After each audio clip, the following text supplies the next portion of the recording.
Começar, caso Augusto, aproveitar que você está aqui no ensejo, faz uma oração, rogando unção pelos momentos que viveremos juntos nessa manhã tão linda. Bom dia, tudo jóia? Pai Celeste, nós te agradecemos pelo dia de hoje, por esta manhã. Pedimos a Ti, Senhor, que abençoa o estudo bíblico e os nossos corações estejam prontos para receber a Tua palavra com alegria. Amém. E dê fruto. Ó Deus, em nome de Jesus Cristo, abençoa cada irmão e irmã aqui nesta manhã, colocando nossas demandas, nossas mazelas sob os Teus cuidados, que o Senhor nos dê um dia de vitória e graça em nome do Senhor Jesus Cristo. Amém. Amém. Hoje, dia 17 até as 11h59 de fevereiro de 2013, nós estamos estudando Daniel. Nós estamos aqui em Daniel 9, que os irmãos já podem até abrir as Bíblias lá. E Deus enviou o anjo Gabriel para trazer a revelação daquilo que Deus planejava fazer com Israel depois que eles voltassem do cativeiro. Israel, uma nação desobediente, a esposa do Senhor, estava sendo infiel a ele com outros deuses, e Deus não teve outra alternativa senão trazer o cumprimento daquilo que ele mesmo havia falado em Deuteronômio 28, lá no pacto. Então Daniel fez uma oração. Nessa oração ele confessou os pecados da nação, ele apresentou a situação de rebeldia e desobediência, e em obediência àquilo mesmo que Deus havia falado e revelado em Deuteronômio 30, ele se apresentou como aquele que representava a nação, que resumia a nação numa só pessoa, e confessou o seu pecado. Então Daniel envia o Gabriel, o Senhor envia Gabriel, que traz a revelação que se encontra em Daniel 9, de 24 a 27, que eu gostaria de ler com os irmãos, que é uma profecia de suma importância para o entendimento bíblico, porque pela primeira vez Deus marca uma data para a revelação do Messias, uma promessa que aguardava cumprimento há milhares e milhares de anos, desde o Éden, quando Deus prometeu a Adão que enviaria a semente da mulher para desfazer as obras da serpente. E também uma profecia bastante bombástica, porque ela revela que o Messias enviado, que é aquele que viria, ele seria morto sem ter nada daquilo que seria de direito. Então, uma profecia com informações bombásticas. Vamos ao texto. Daniel 9, 24 em diante. 70 semanas estão determinadas sobre o teu povo, Israel, e sobre a tua santa cidade, Jerusalém, para, número 1, fazer cessar a transgressão. Número 2, para dar fim aos pecados. Número 3, para expiar a iniquidade. Número 4, para trazer a justiça eterna. Número 5, para selar a visão e a profecia. E número 6, para ungir o santo dos santos. Sabe e entende, desde a saída da ordem para restaurar e para edificar Jerusalém, até o Messias, ao príncipe, 7 semanas e 62 semanas.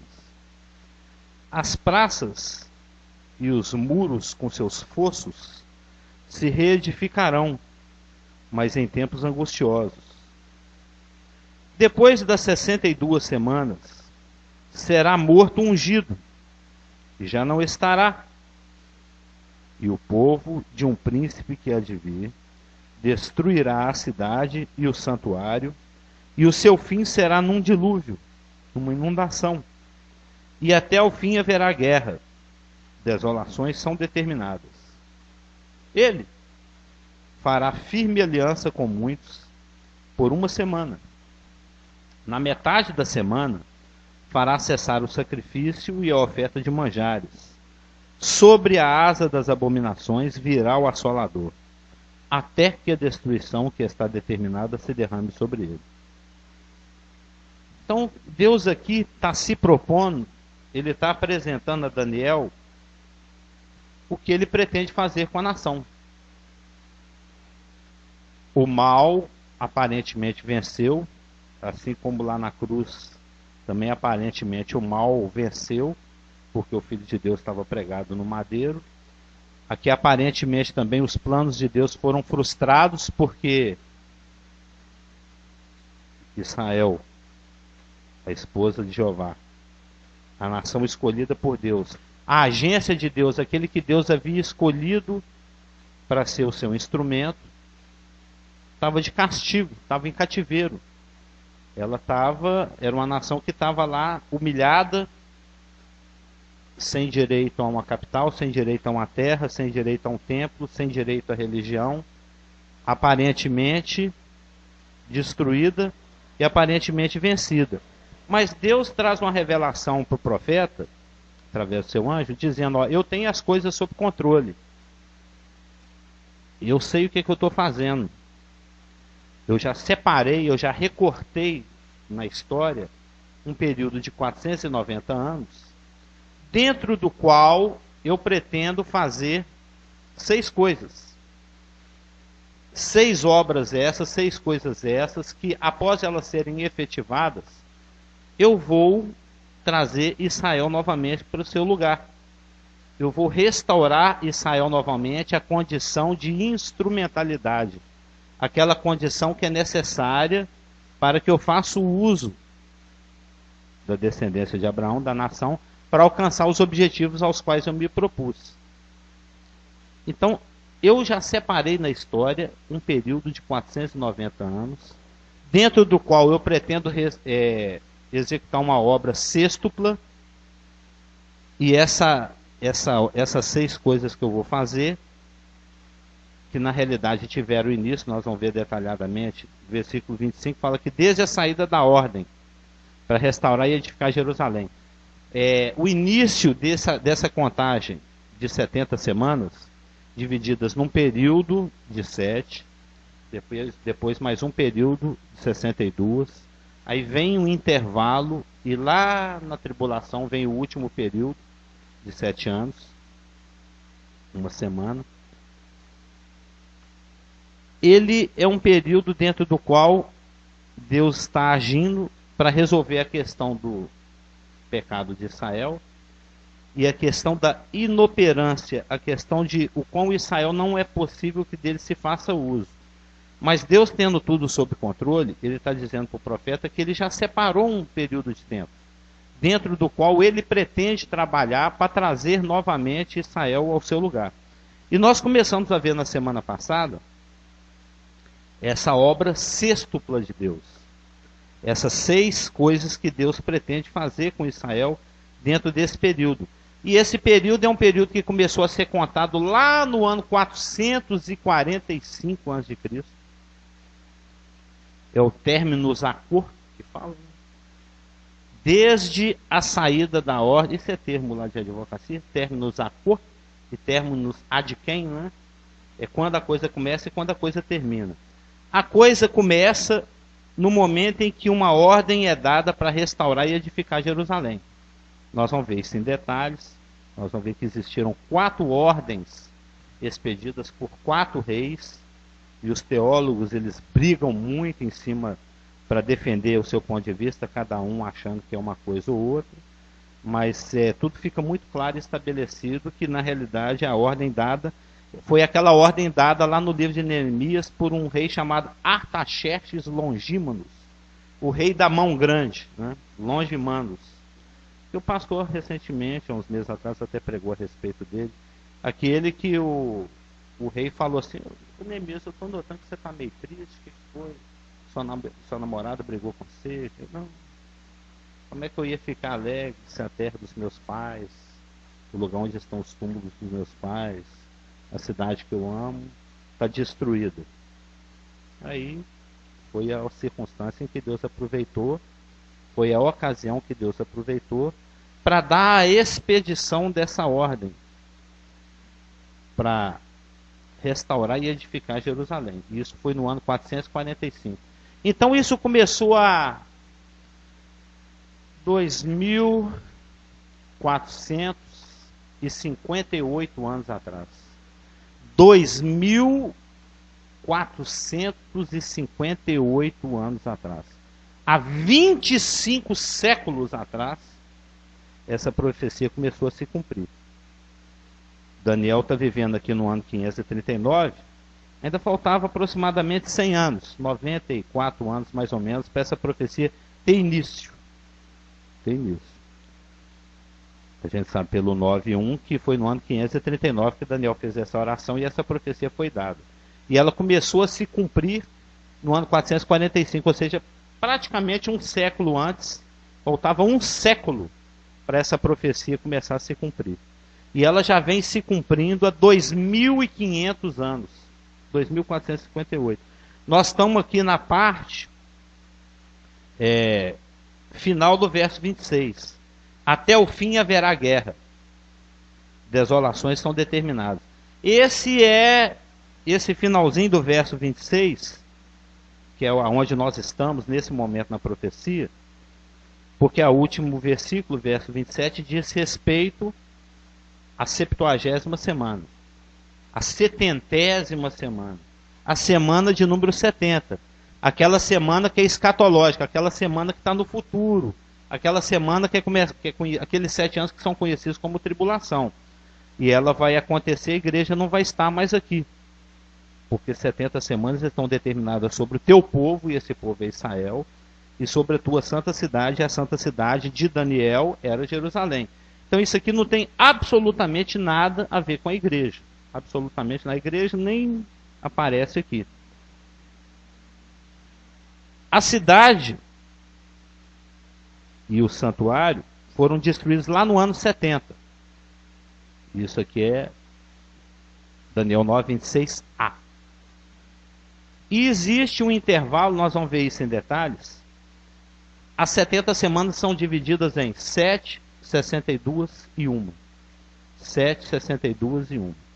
Nós vamos ver pela exegese do texto que quando o Messias é tirado, 69 semanas, 7 mais 62 já se passaram. Mas a número 70 não começou. Então, ele é morto depois da semana 69. Antes da semana 70, mas não dentro da semana 70. Então, pela exegese do texto, e nós vamos ver isso em detalhes, porque nós ainda estamos aqui no 24, chega-se à conclusão, os teólogos concluem que existe um intervalo, um parêntese, uma lacuna, um vale profético não percebido, nem por Daniel, nem nenhum dos profetas, que é esse período que nós estamos vivendo atualmente. Exatamente, que é um buraco aí que já vai para arredondadamente 2000 anos.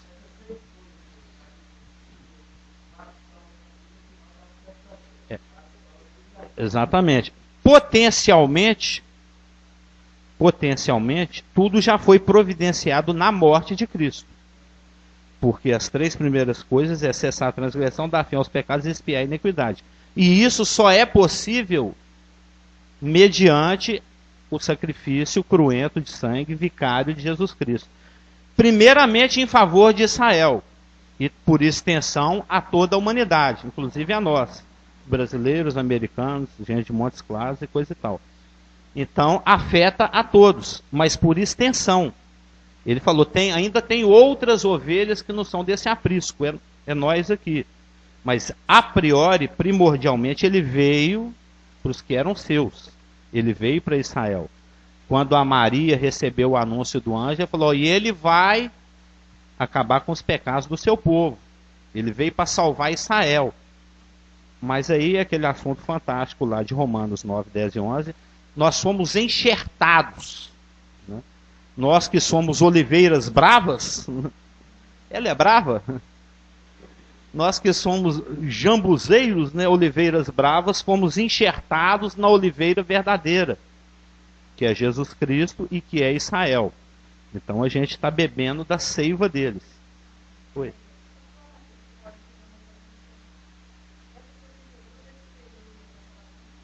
Não. 7,62 já se cumpriram, entre o ano 445 e o ano 29. Foi quando Cristo morreu. Aí nós estamos num buraco profético indefinido em termos de tempo, aguardando, nós não eles, né? Aguardando o cumprimento da última semana, do último período de 7 anos. Exatamente. A geração de Jeremias, que nós vamos ver esse detalhe, a geração de de Neemias, os 49 anos, é que edificou Jerusalém em tempos angustiosos. Nós vamos ver isso, tem versículos específicos mostrando isso. Mas nós, nesse momento, estamos entre a 69ª, que é 7 mais 62, e a 70ª. Nós estamos num buraco. Nós estamos num vazio profético. Nós estamos no intervalo. Oi? Estamos no intervalo, exatamente. E o que está determinado para esse intervalo é isso que está aqui no verso 26. Até o fim haverá guerras. Esse é o status quo normal de Israel. Esse é a situação normal de Israel. É isso que vai caracterizar esse período de intervalo entre a semana 69 e a semana 70. Um estado de guerra. Um estado de desolação. Não precisa nem falar muito sobre isso, é só olhar para Israel. Sempre tem um Ahmadinejad lá apontando uma bomba para o lado deles. Isso é normal. Então, dentro desse período de 69 semanas mais uma, ou de 7 mais 62 mais uma, ou de 70 semanas, Deus tem um propósito sextuplo. Deus tem uma obra sextupla. Deus tem 6 obras para cumprir Israel, sobre Israel, a favor de Israel e de Jerusalém. Na semana passada nós vimos que a primeira é fazer cessar a transgressão. Está lá no verso 24. Fazer cessar a transgressão. Nós vimos que a palavra cessar é uma forma verbal do verbo calar. Você deve ter tudo isso aí anotar, né, Lã? Que significa por fim, encerrar, dar uma solução definitiva. E o que seria calado? O que seria cessado? O que seria encerrado? A que se daria uma solução definitiva? A pecha. A pecha é transgressão. H-A-P-P-E-E-S-H-A. E Ra é aquele, H-A é o artigo definido universal dos hebreus. É o artigo definido. Substitui o A, os Os e os As. Nós temos 4, eles têm um só. O Ra, Ramashia Ben Davi, Ra Eretz, né, o H-A é o artigo definido universal deles. Então, quando tem esse A transgressão, implica que é algo específico. Não é uma transgressão qualquer. O artigo H-A está definindo, né, porque o substantivo transgressão está acompanhado do artigo, isso implica que está se definindo algo específico. Uma situação específica de coisas. Que no caso é até inclusive o assunto da oração de Daniel. Daniel está orando a favor de Israel, exatamente que Israel se encontra numa situação de dispersão, numa situação de apostasia, numa situação de afastamento de Deus. E é essa situação de afastamento, é essa situação de apostasia, é essa situação de dispersão que Deus está prometendo dar fim, dar uma solução definitiva, encerrar, fazer cessar até o final desse período de 490 anos.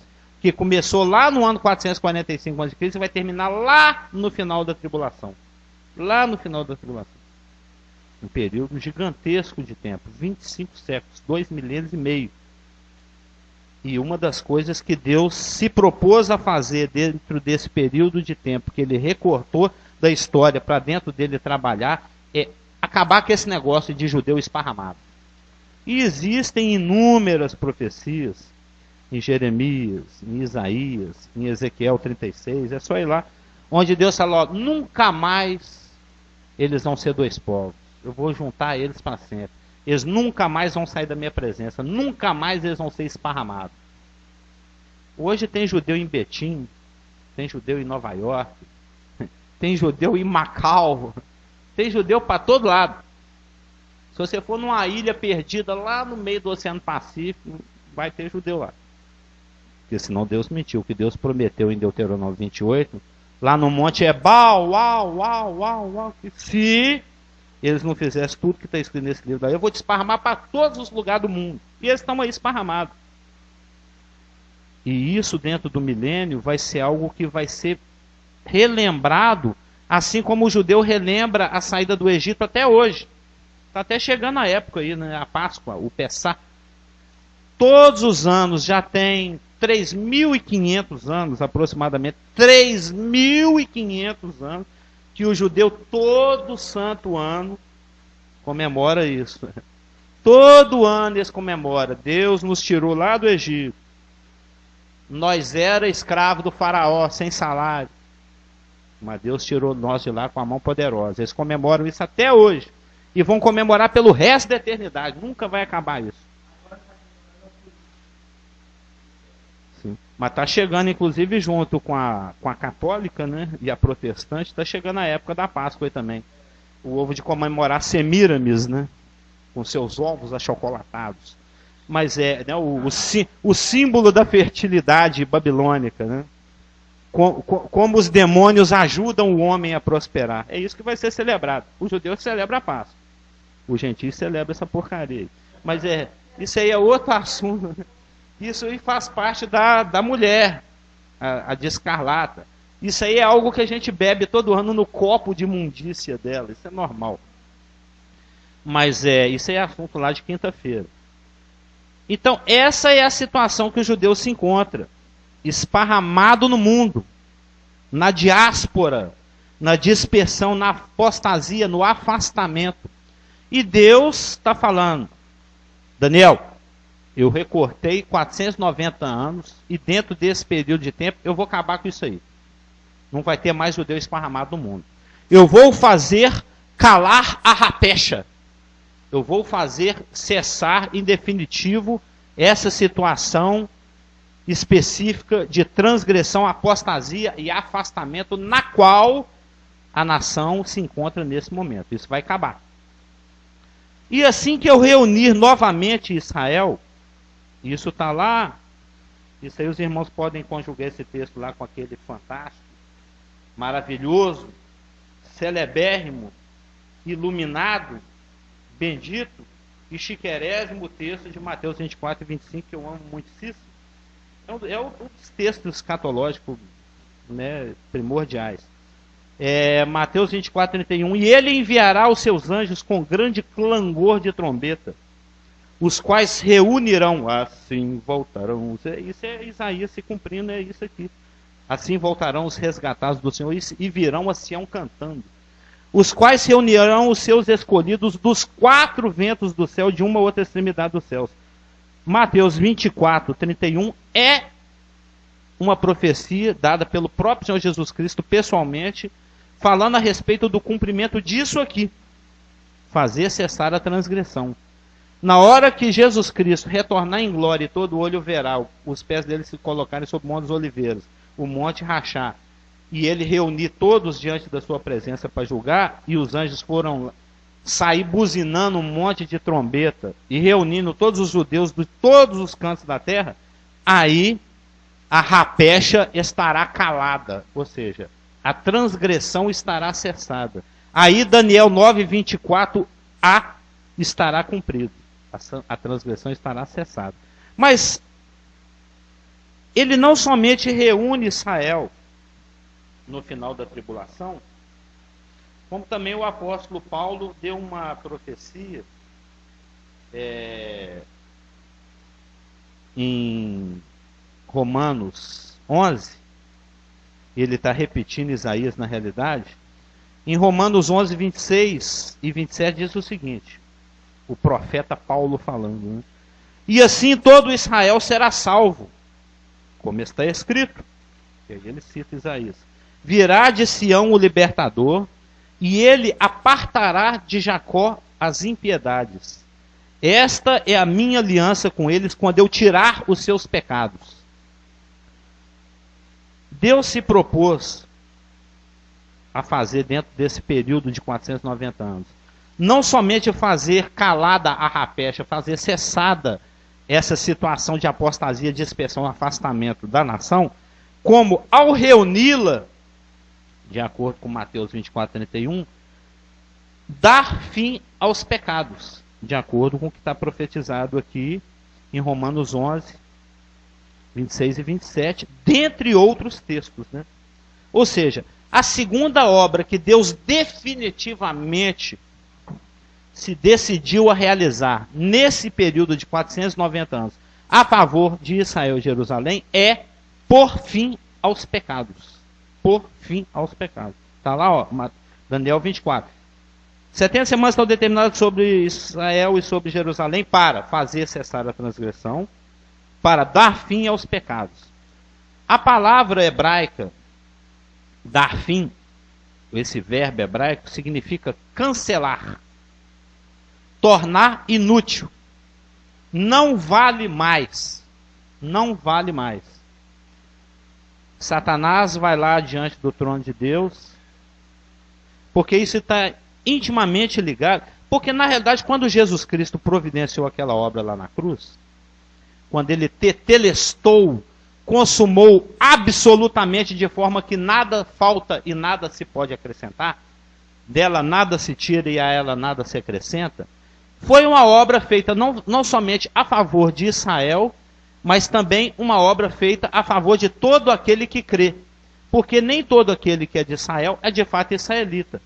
Mas todo aquele que anda nas pisaduras da fé, nas quais Abraão andou, seja ele circuncidado, ou seja, judeu, ou não circunciso, que é o nosso caso, esse recebe os benefícios dessa obra tetelestada. Então aquilo que Deus vai fazer com Israel, dando fim aos seus pecados, cancelando os seus pecados, tornando inválidos os seus pecados, vai acontecer escatologicamente, porque tudo isso que está prometido aqui em Daniel 24, 9:24, potencialmente já aconteceu na cruz. Foi na cruz que ele tetelestou uma obra que permite dar fim à transgressão, que permite cancelar os pecados, que permite cobrir a iniquidade, que permite trazer a justiça eterna, que permite selar a visão e a profecia, e que permite ungir os santos dos santos. Mas, efetivamente, isso só vai acontecer lá no final da tribulação. A providência foi lá na cruz, mas na prática é lá no final da tribulação. Quando Israel finalmente se converte a Jesus Cristo, depois de apanhar muito, vai tomar muito cocão do anticristo e do falso profeta. E sereis odiados das nações por causa do meu nome. Está lá em Mateus 24 também. Então, tudo já foi providenciado na cruz. Mas eles só se beneficiarão no final da tribulação, quando eles se arrependerem e se converterem. Mas nesse interim, nesse período, nesse intervalo, nós, bobão aqui, estamos aproveitando. Bobão nada, né? Que de bobo a gente não tem nada. Que bem-aventurado o homem a quem Deus não imputa os seus pecados. Como bem disse Davi, o cara de pau. Davi, o cara de pau, aquele rapaz que pecava, mas confessava que ele não é bobo. E ele falou, bem-aventurado o homem a quem Deus não imputa os seus pecados. Aquele cujas transgressões não são contadas, elas são canceladas pela confissão. Então, nós nos beneficiamos daquilo que Israel vai se beneficiar lá no final da tribulação, nos mesmos moldes. Então, Colossenses 2,14 diz para nós algo que nós desfrutamos e que está baseado na mesma obra que providenciou aquilo que eles vão se beneficiar.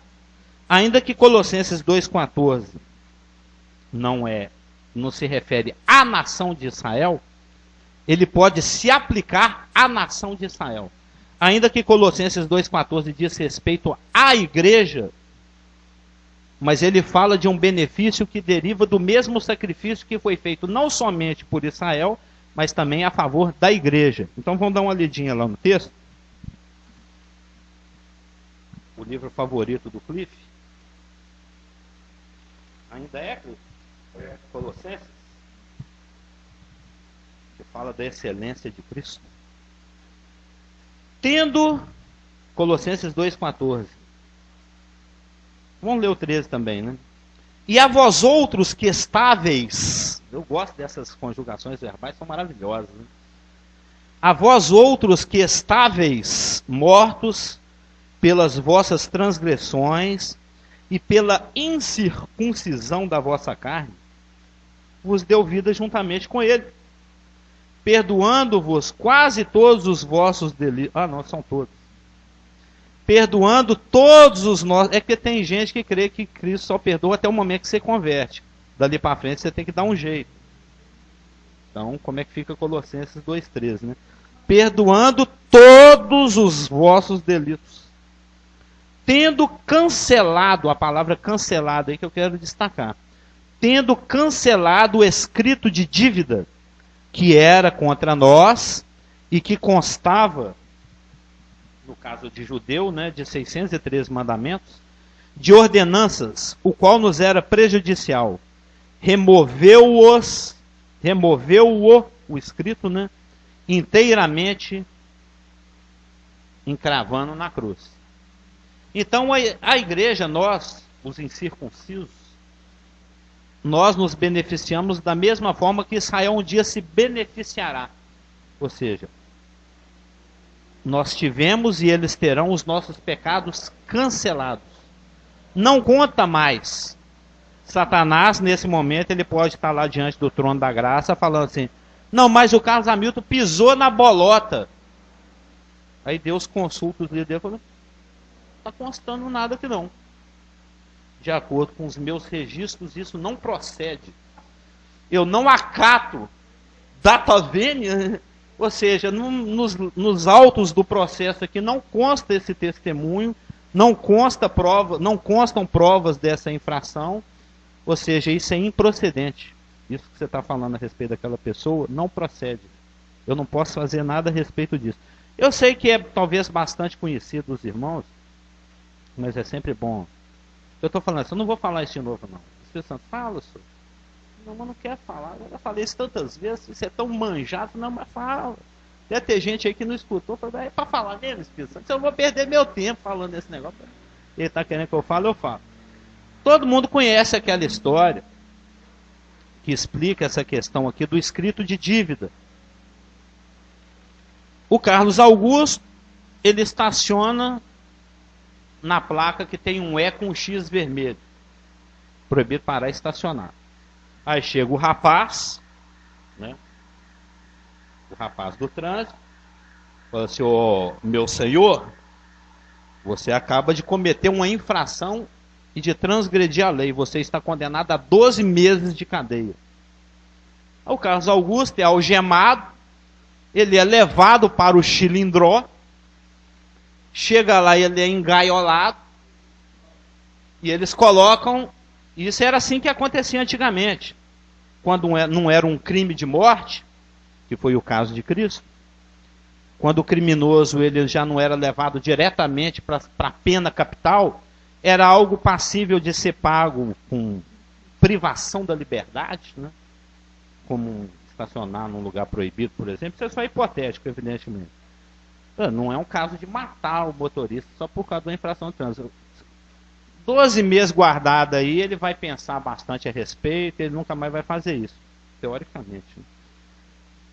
Aí, ele era colocado na jaula, e lá, na porta da jaula dele, você conhece essa história, né? Era assim que se fazia antigamente.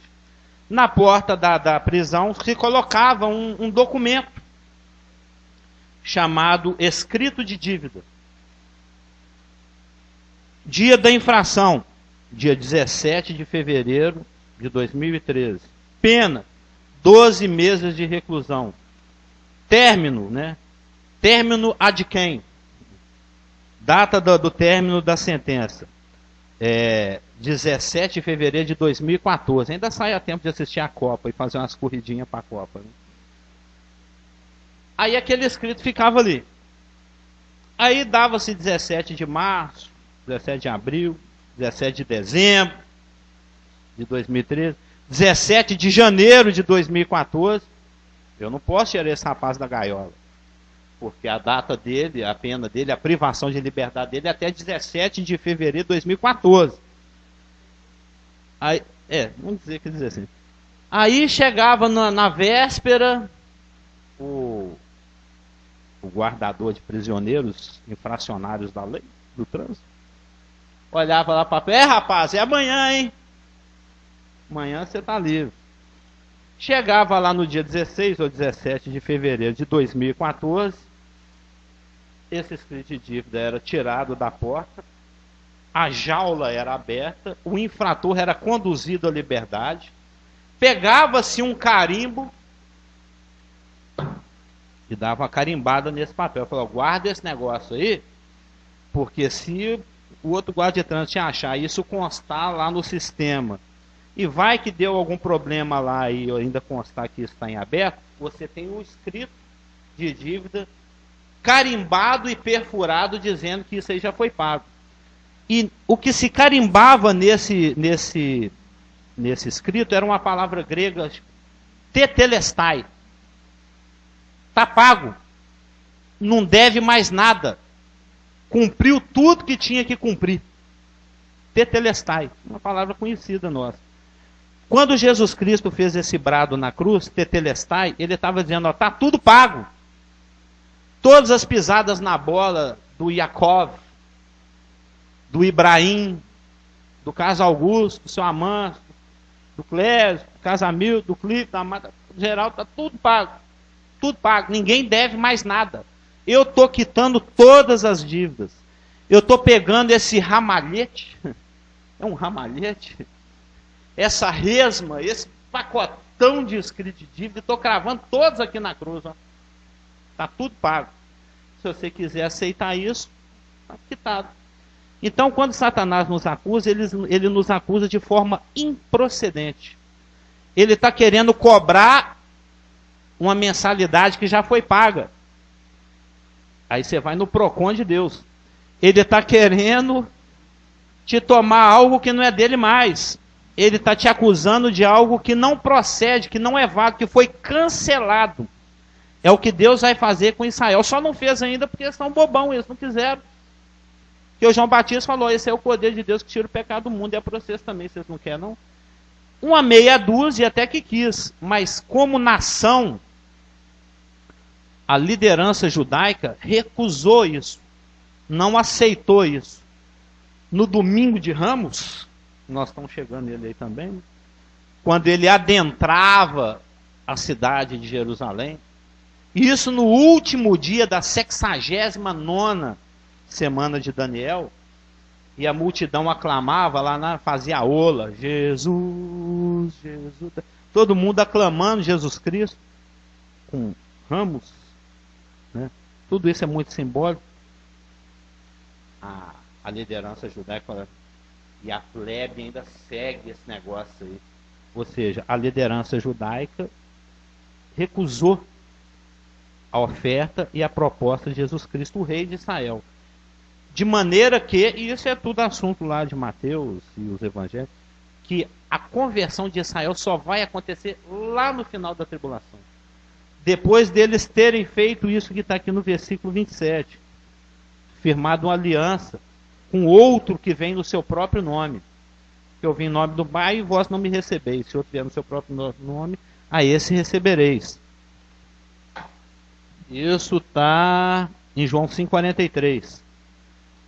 Mas esta dá fim aos pecados é a segunda coisa que Jesus Cristo, no seu retorno, no final da tribulação, vai fazer com Israel. Ele vai cancelar os pecados de Israel. Ele vai limpar o remanescente judaico tribulacional dos seus pecados, para que eles estejam limpos para participar das bênçãos abraâmicas. Tudo aquilo que foi prometido a Abraão, a Isaac, a Jacó, a Davi, através dos profetas, está estabelecido numa terra que vai desde o Egito até a Síria, tudo divididinho, tudo organizado, com rios brotando de Jerusalém, irrigando a terra inteira, com paz, o leão pastando junto com a vaca, a criança brincando com o chocalho da cascavel. Ou seja, não vai haver mal em todo o meu reino. Durante o meu governo, nada de ruim acontece. Israel só vai poder desfrutar de tudo isso que está prometido através das inúmeras, dezenas, centenas de profecias no dia em que Jesus Cristo, no seu segundo retorno, no seu retorno, limpar o remanescente judaico tribulacional. E quando você estuda Romanos 9, 10 e 11, você vê que o todo Israel que vai ser salvo, ele está representado por esse restinho de judeus que vão sobrar da tribulação, aqueles que vão perseverar até o fim para serem salvos. E uma vez que eles estejam limpos dos seus pecados, que os seus pecados tenham sido cancelados, aí eles podem usufruir das bênçãos milenares pactuadas com os patriarcas. Isso aí os irmãos podem ver em Isaías 59 e 20, dentre bilhões de outros textos, né? Romanos 9, 27 a 29, eu diria até 26 a 29, e 11, 26 e 27. E Jeremias 37. É tempo de angústia para Jacó, porém ele será livre dela. A terceira coisa, além de encerrar definitivamente a situação de apostasia e afastamento da nação, além de ter os seus pecados definitivamente cancelados e tornados inoperantes, a terceira coisa que Deus vai fazer é expiar a iniquidade. A palavra expiar, ela vem de um verbo muito conhecido nosso. A maioria dos irmãos deve conhecer. É o verbo capar, de onde vem Kippur, de onde vem Kippar. Já viu? O judeuzinho usa aquele negocinho na cabeça, aquele boné faltando pedaço. Fala em boné, cadê o Jorge? Aquele boné faltando pedaço, né? Aquela touquinha.